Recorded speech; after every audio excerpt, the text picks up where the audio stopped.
Hi, welcome to the School of Psychology and Neuroscience here at the University of St Andrews. This is our annual open day, and we have a number of exhibits that may be of interest. Let's just try and find out what this exhibit is all about. Hi there, so we're doing the Pan Pipes experiment. This is an experiment run by Andy Whiten and his students. The interest in an experiment like this comes from the observation of different groups of chimpanzees in Africa and the fact that they use different techniques for the same goal, which means that there might be different cultures between groups of chimpanzees in the wild. To test this idea, if they socially learn from each other different techniques for the same ultimate goal in terms of tool use, we use an experiment. So we have an apparatus, and it's hiding a grape. This is our grape. It's a rubber ball. It gets dropped into the apparatus. We can see it here. There's a pipe that runs along that you can see into. You can see that the grape could probably be pushed up along there. And so what we did is we took two chimpanzees out of two different groups, and we showed them how to get the grape in two different ways. So Mujiba is going to show one way to do it. You take the stick and you push through the window, you push the lever all the way back. So one chimpanzee learned to do it that way. He went into his group again, and then all the chimpanzees in that group learned from that demonstrator to do that exact same method. Now a different chimpanzee learned a different method. He learned the lift technique. So you take the stick and you lift up this lever, and the grape drops again. And so that other chimpanzee went to the second group, and all of his group mates learned how to get the grape by using the lift technique. So this is a demonstration of social learning in chimpanzees. Thank you.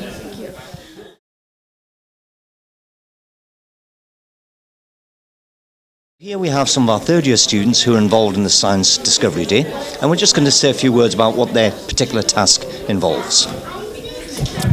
Thank you, Paul. Today we've just been getting members of the public to demonstrate the link between physical and emotional warmth. So scientists have found that the same area of the brain processes both those concepts. And doing this, we've got a cold box here and a warm box over here. And members of the public have been putting their hands inside and then reading about this young girl here. And it's actually worked in that most people, when they put their hand in the cold box, they tend to think that she is selfish or proud, thus demonstrating our concept.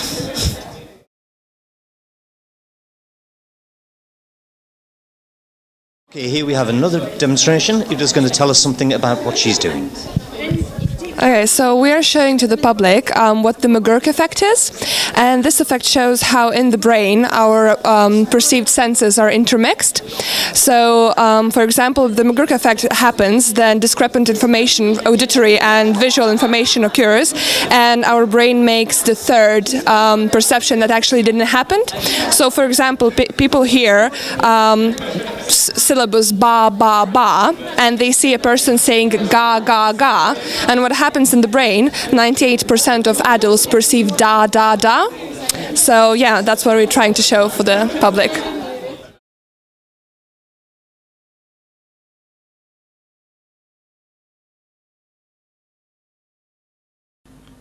Ba, ba, ba, ba, ba, ba.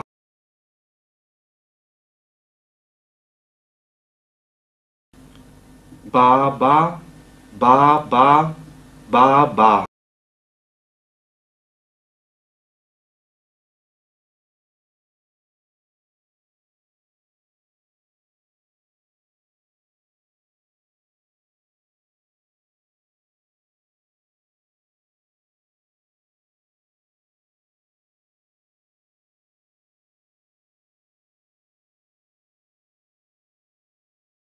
Hello, I'm here with Dr. James Ainge, who's going to talk to us about his current research.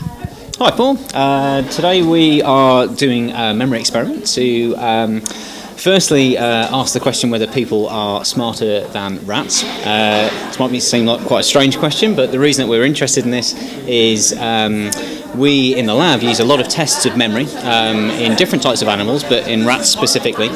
And we're particularly interested in episodic memory because episodic memory is one of the memory processes that goes wrong in people with Alzheimer's disease.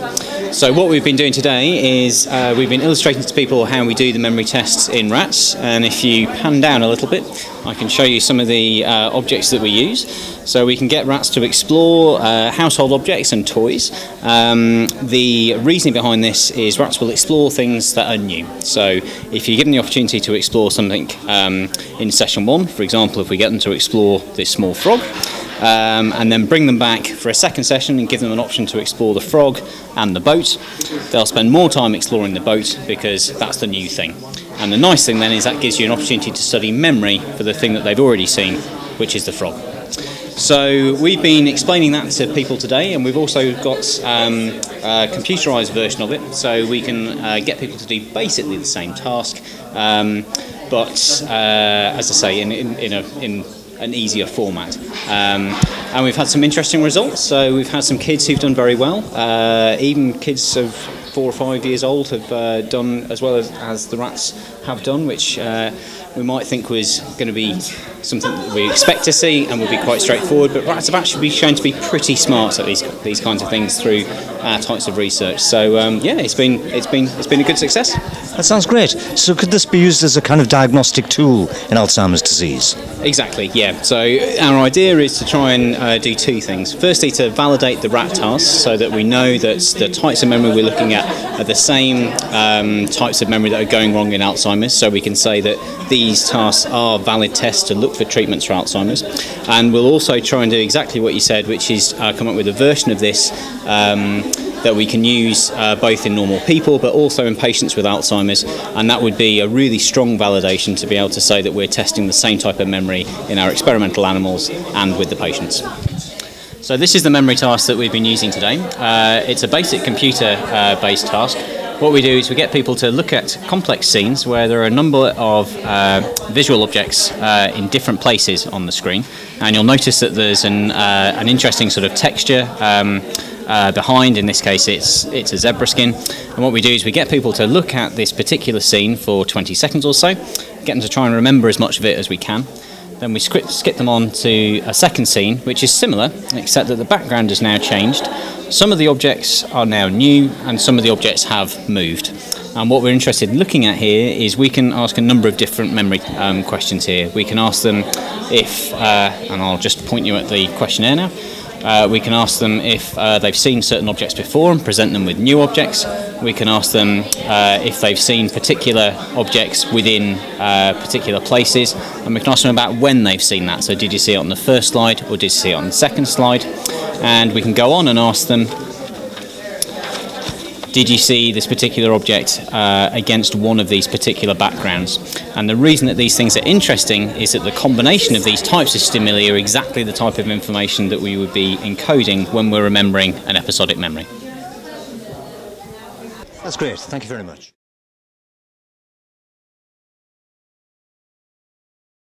Here we come to another exhibit. We've already looked at senses in some respects, and we've looked at memory. Now we're going to look at a little closer at visual perception, and Maneesh is going to tell us what he's doing. So what you see here is the color after effect, which we're trying to present. And what we're trying to talk about is this really cool adaptive feature that the eye has. And what generally happens is, if you've been out in the sun, for example, and you've looked up on a bright day, and then you turn your gaze down to the ground, you suddenly see this moving disc or bright disc that's in your visual field. And what we're trying to do here is explain why exactly that happens.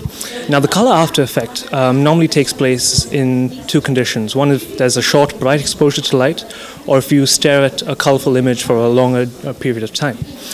So what we're trying to do here is the second condition. So if, for example, you stare at this for about 30 seconds to a minute, the idea is that when you then shift your gaze to a white background, just a white sheet of paper, you should see this image on the piece of paper, but with the colors reversed. So the yellow becomes blue, and the blue becomes yellow. Now, the reason the colors become reversed is because there are certain channels in the eye that actually only allow two colors to filter through. So when you stare a lot at one particular color, like the yellow, for example, the channel tires out, and you see blue in place when you switch to a white background for a few seconds until the eye recovers. That's what we hope to explain.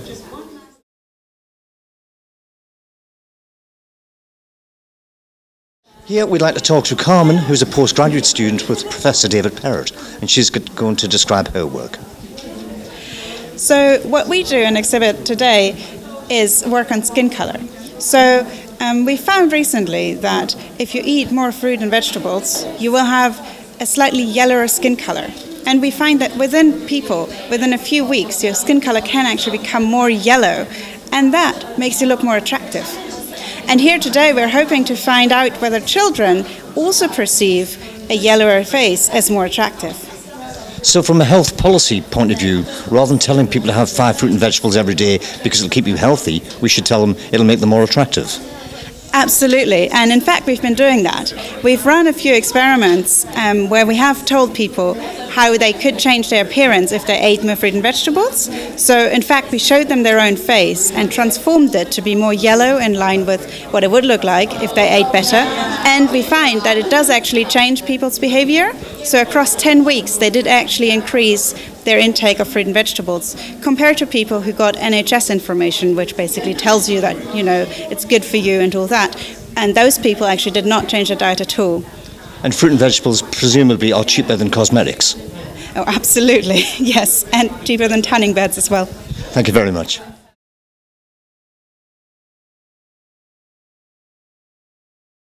Alex here is looking at something to do with how senses integrate. We've seen the individual aspects of some senses. Alex can tell us a little bit more about what she's doing. Okay, so what we've got here to do with sensory integration is basically based on the fact that different senses have different powers. So vision is our most predominant sense, and if we look at an object we can tell instantly what it is. But here we've got some objects hidden inside these boxes, and so we're asking people to use their senses of touch and the sense of smell, because we've got smell samples here, to see if they can identify what the objects are without using their eyes. So we've been asking people to smell these samples and feel inside the boxes to see how that affects their perception of what's actually inside the box. And we've been finding that people find it very difficult to tell just by smelling. But as soon as they feel inside the box, their perception completely changes as to what's inside. But it's still nowhere near as reliable as how people would be if they were seeing the object straight away. That's great, thanks.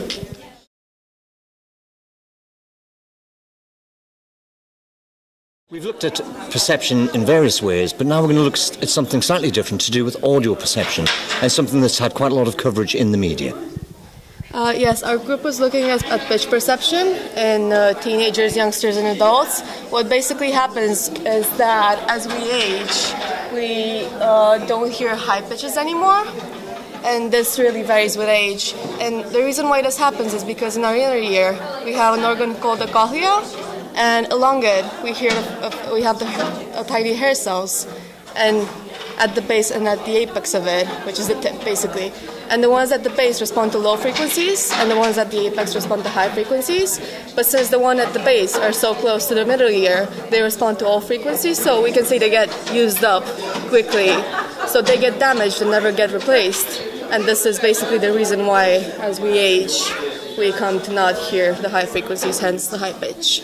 And yeah, this has been used as an anti-loitering device for teenagers called the mosquito device. And it's been quite controversial in Britain, or UK in general, because it has been said to,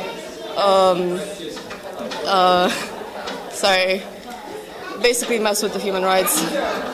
So yeah, that's about it. So basically, you could turn on the sound now, and you'd find it very irritating, but I wouldn't be able to hear it. Well, it goes from 20 hertz to 20 kilohertz, so at the start we'll both find it irritating, but as it goes towards the end, you'll stop hearing it, but I'll still find it quite irritating. So, would you like me to play it?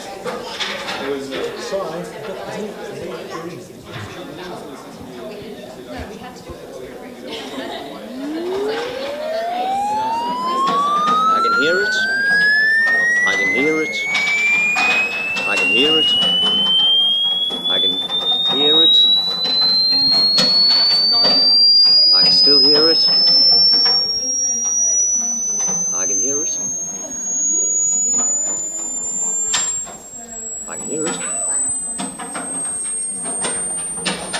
Still hear it?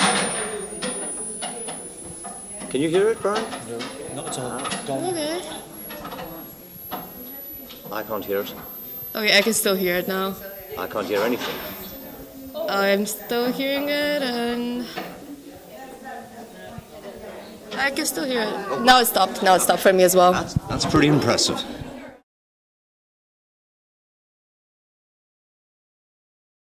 We're doing a slight tour of the senses. We've looked at multisensory integration, and now we're going to look at something again a little bit different. So here we're just showing quite simply that the senses interact.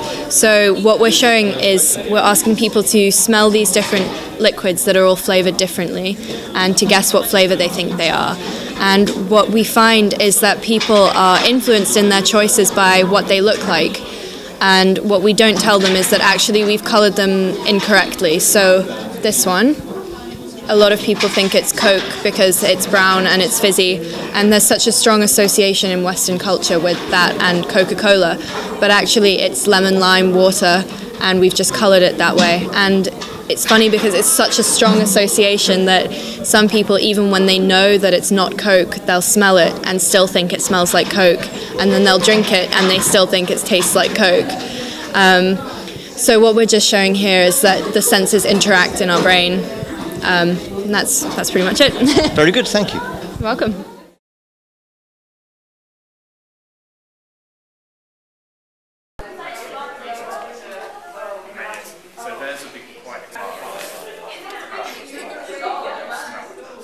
Ready to make your guesses?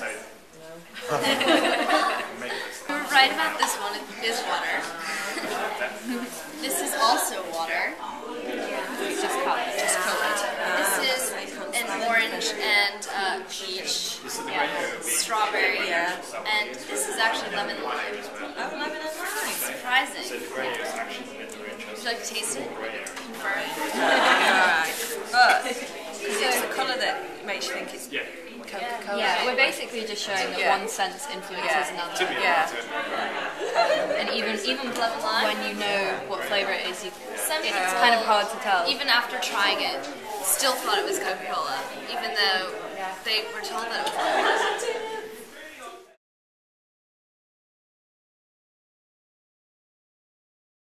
This is Dr. Gareth Miles, who is a neuroscientist here in the School of Psychology and Neuroscience. I would like him to describe a little bit about his work. Okay, so the work in my lab is concerned with how the central nervous system controls movement, and interestingly that can actually be done by the spinal cord. So essentially you can walk without a brain is what we try and teach people. So the spinal cord has a network of neurons inside that can make the limbs move and help us walk, and the brain simply turns those networks of neurons on and off. So one of the things we're trying to educate people in these kind of stands is just to show them what the brain looks like for real. So we have some examples of real brain specimens. These are sheep brains, and we get people to come and have a feel and hold and point out the important structures of the brain. Of course, no spinal cord on these ones. This is a whole sheep brain. And then we can look at different brains from different animals, and we have brains from mice as well here, and then models of brains as well, which will, like this one over here. So we have models where we can actually see what the human brain would look like inside as well, and really try and get people some knowledge about what are the structures of the brain, what does it look like, and then we can also show people down the microscope and actually look at what the brain's made up of. And so we can see neurons in thin slices of brain tissue down the microscope, and maybe even draw some of them as well.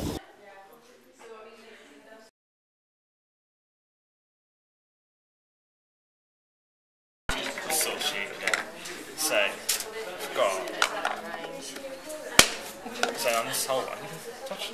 Yeah, whichever you want.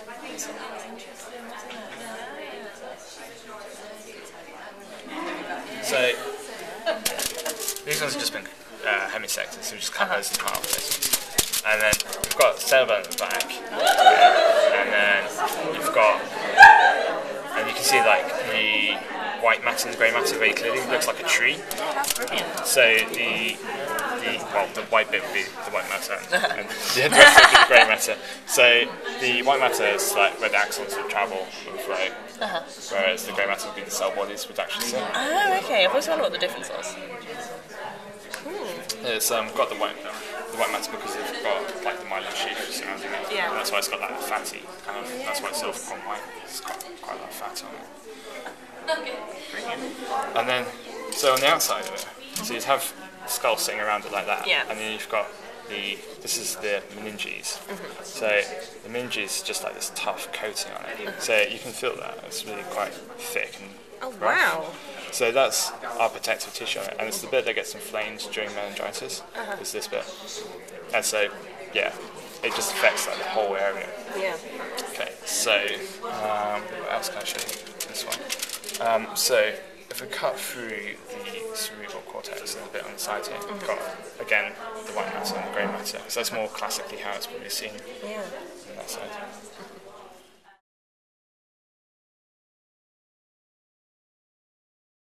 Here we are at one of our final exhibits, and this is something to do with wearing glasses. Could you tell me a little more about it, please?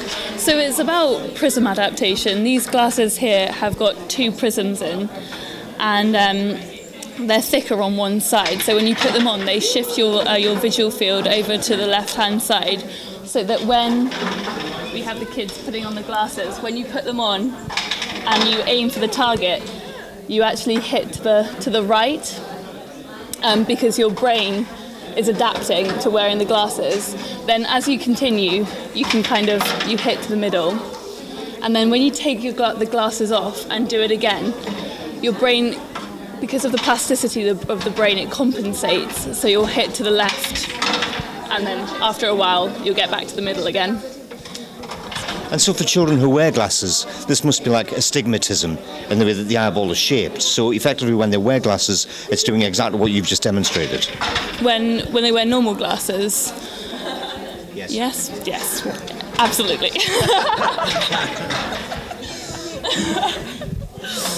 Good.